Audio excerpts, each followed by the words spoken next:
Come get your money. Pay lake carp fishing with Donald Barrow.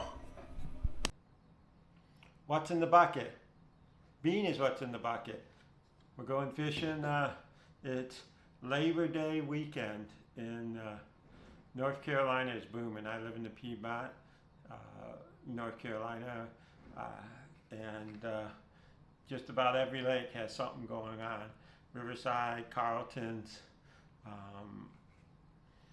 Big Daddy's too. No surprise, I'll be at Alice on Saturday night. I killed him on oats. So what am I doing with bean? It was time. One of the things I do is if the oats or grits I'm using gets a little dry, I can water them and get them to work, but I can throw bean in there. And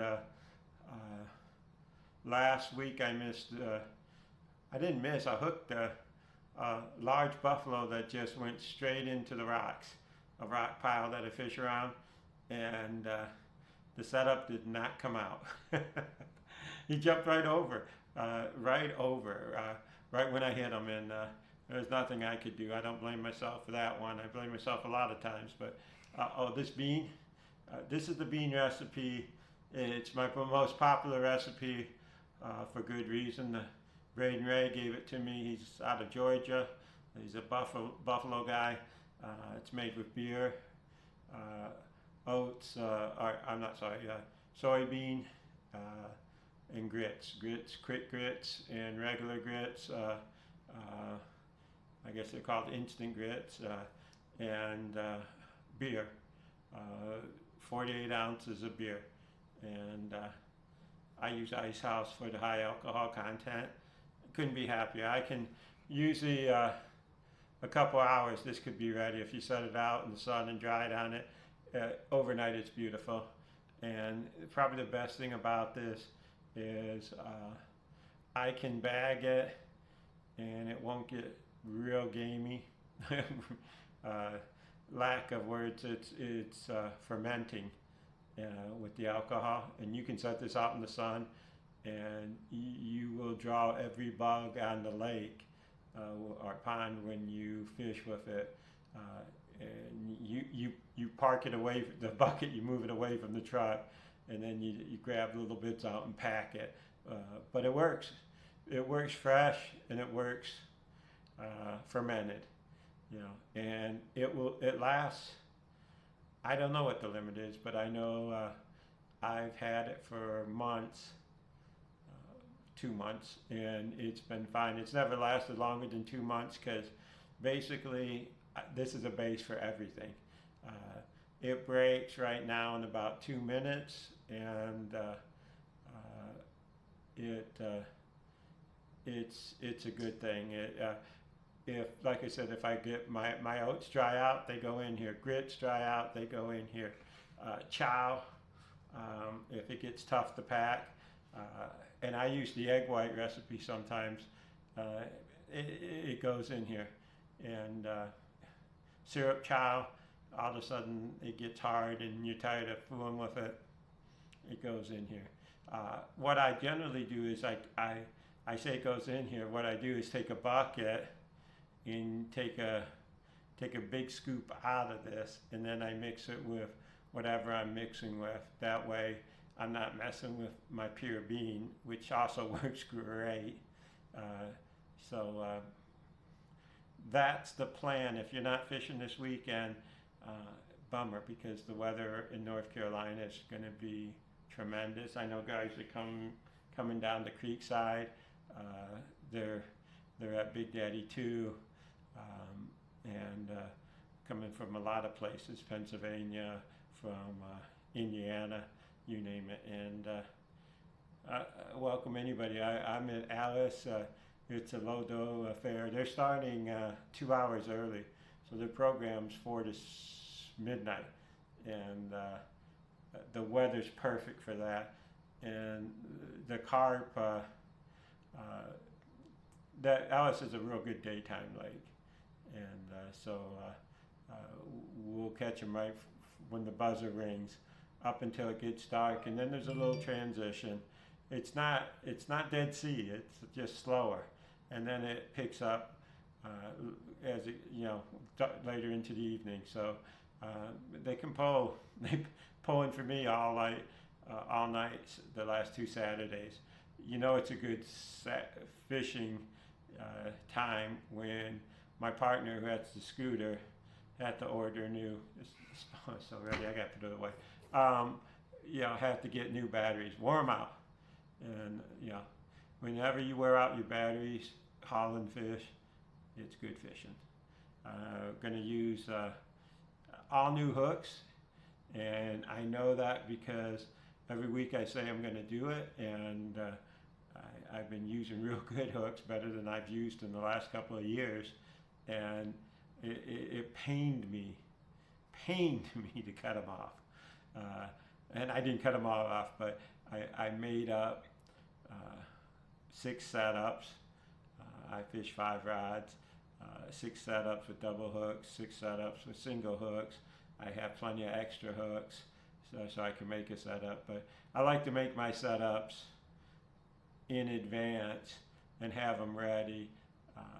It's not always the case, but when it is the case and I have a setup ready, when I break off, it's so much faster to get that rod rebaited, retied, rebaited, and ready to go.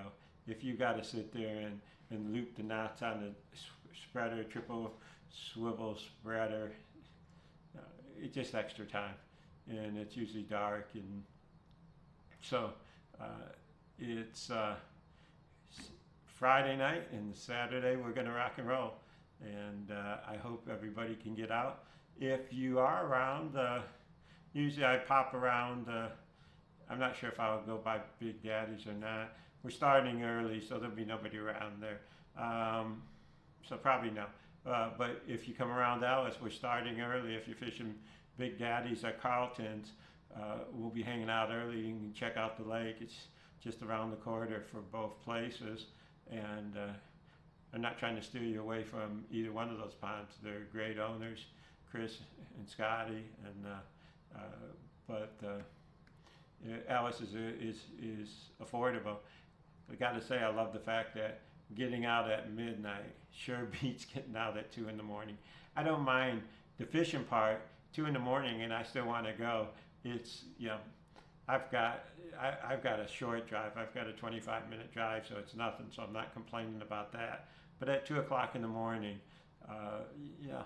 it hits you like a ton of bricks when you're driving home, and then you get home and I unpack. So 2 o'clock turns into 3 o'clock, and then a snack and some NASCAR or football that you missed, and it's 4 o'clock in the morning, and you're like, ah. And then there's great programs Sunday. A lot of lakes are having great pops, fun fishing. Carlton's has a great program. I'm probably going to try to hit it because I don't have to work Monday, so it's my time to hit a Sunday program. So somewhere I'm going, and there's plenty of places. And I hate that I'm naming places because there's so many other places. I went to Indiana and I had a list, and an hour from my house, I think there was over 50. I think 40 or 48 running ponds. Oh, and Wards just opened up this weekend. Wards isn't close to me. That's about a 2-hour ride, but certainly would be worth it. I was excited, and I really had planned. I said, no matter when they open, going to be the opening night. He posted it, and I don't know. I think it was less than an hour. I saw it, but by the time I was hitting my dialer to call my partner and saying, we're going to go to Wards, right? And I looked down, and it's sold out. So there's a lot of people want to fish Wards, and God bless them.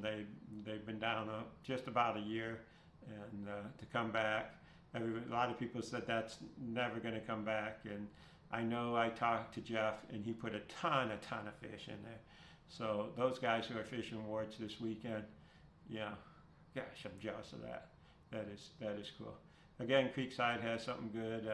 Pops, Big Daddy's 2, Ellis, Carlton's, Hooker's Caraway, Roy's, Ed's, Joe's, Rock Creek, JJ's,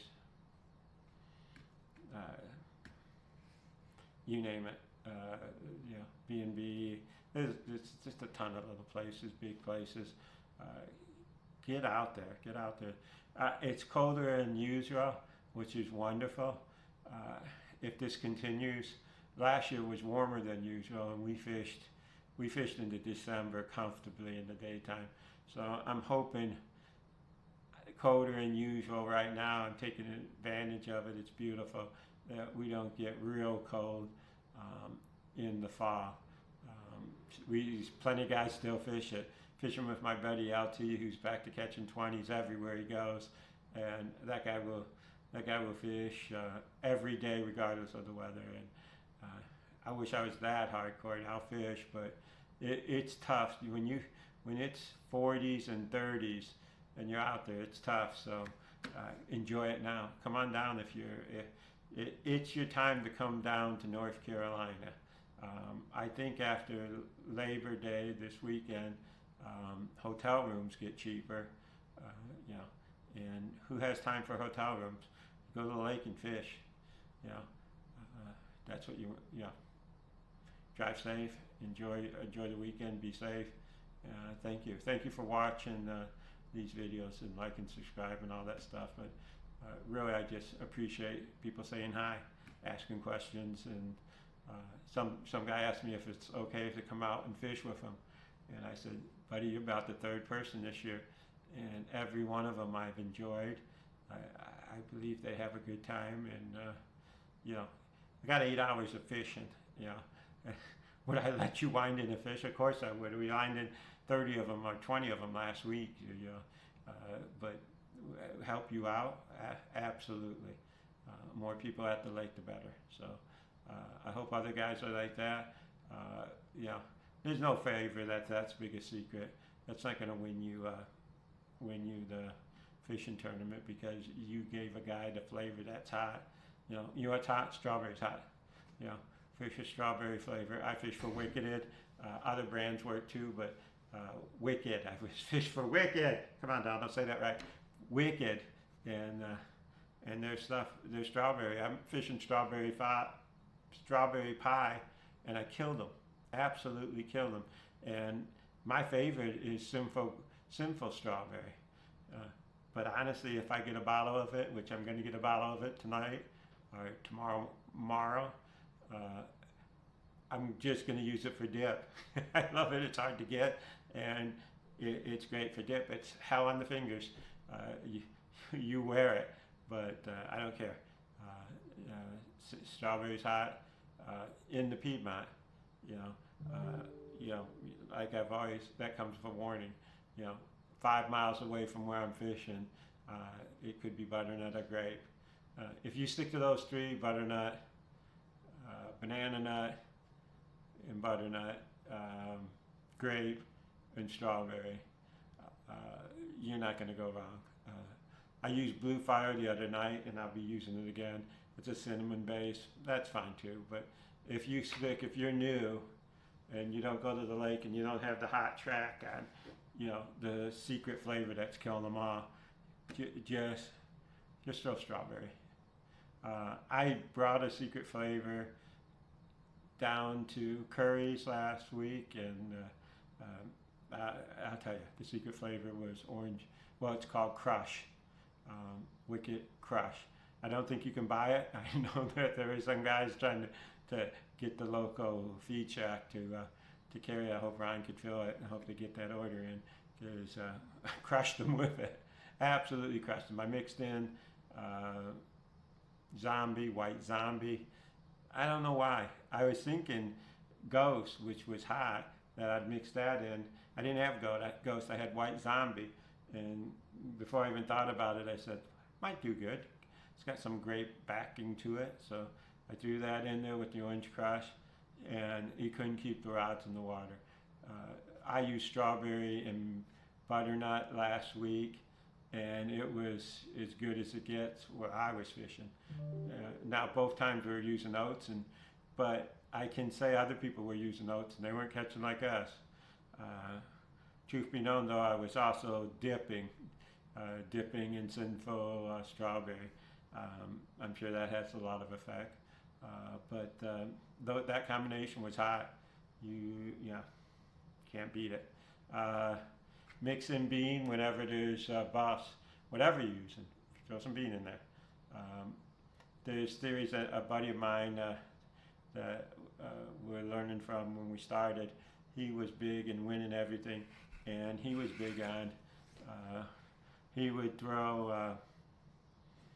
He would throw this bean. I don't know what bean he threw, but he threw bean. And he always said there's nothing better to build a pile of bean, and towards the end of the night, if it's not working, to throw something on top of that pile, to throw grits, to throw oats, to throw chow on top of a bean pile. And I know it's a little slang. The pile is when you throw out all night to one spot, whether you throw out all your bait to one spot, I've seen people do it, or, to the corner right of my set, I throw every night to the rope. Over here I throw halfway in the middle, I throw to the left corner to the rope, and I throw one short. And all night, if I continue to do that, the theory is, and it's true, you're building a bait pile at those locations. Don't be throwing different every time. Throw and make piles. You can throw one off, and there's a theory that big carp will take that off, will be out of the pile, be away where the little carp are coming in. But it's a cool theory, and I know wild carp guys really believe in it and have proof, and it works for them. But for me, I've caught some of the biggest fish in my pile. You get them biting. That's the name of the game. And it's really crazy because I've been, you get them in a pile and they start hitting that one pile. You're throwing 4 or 5 rods, and only one rod in one area is catching fish. The biggest mistake is say, well, all right, I'll throw all my rods over there and make a bigger pile. It just chases them away. But if you got one pile, that can keep you busy enough. So going back to it, if you build a bean pile and then you throw stuff on top of it, it's a very sound strategy. So wasn't going to go there, but what's in the bucket is bean. Also will be my oats, the same oats I made last week in the shade with dark shadows over me, but we're learning. I'm not sure what I'm going to do for lake footage, but I already got a sweet setup here, working on it. Working on the mic, hopefully to get the sound better. Working on the lights. I got a green light so that it doesn't provide so much glare, and another light up there so that you can see my old face. But working on the setup, working on a camera so I can see if there's any nose hairs before I invest 45 minutes into filming. Like and subscribe. Thank you for the time, guys. Go catch fish this weekend.